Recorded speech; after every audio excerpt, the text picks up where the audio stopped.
আপনি কি জানেন মেয়েদের সৌন্দর্য আর ঐশ্বর্যের প্রতীক সোনার গহনা?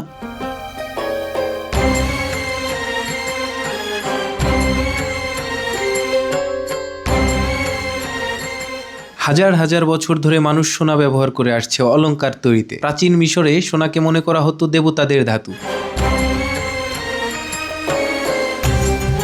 ফারাও রাজারা তাদের মুকুট, নেকলেস ও অলংকারে সোনা ব্যবহার করতেন। পরে ভারত উপমহাদেশেও সোনার গহনার প্রচলন শুরু হয়। রাজা বাদশাহ থেকে শুরু করে সাধারণ মানুষ সবার কাছেই সোনা ছিল মর্যাদা ও সম্পদের প্রতীক।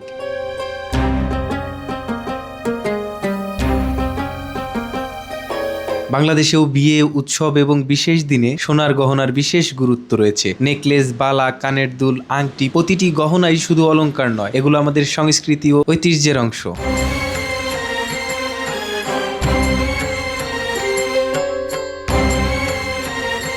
তাই যুগের পর যুগ ধরে সোনার গহনা শুধু সৌন্দর্যই বাড়ায় না, এটি মানুষের আবেগ, ঐতিহ্য আর স্মৃতির সাথেও জড়িয়ে থাকে। এটি যমুনা ফিউচার পার্কের গহনার দোকান। আপনি আপনার প্রিয় মানুষটিকে মেনশন করুন যার থেকে এই গহনাগুলো নিতে চান অথবা যাকে দিতে চান, অবশ্যই মেনশন করুন। কে কোথা থেকে দেখলেন, ভিডিওটি কেমন লাগলো অবশ্যই কমেন্ট করে জানাবেন। আর আমাকে নতুন দেখে থাকলে অবশ্যই ফেসবুক, ইউটিউব, টিকটকে মিস্টার বাহারুল লাইক, ফলো দিয়ে সাথেই থাকবেন। Thank you so much.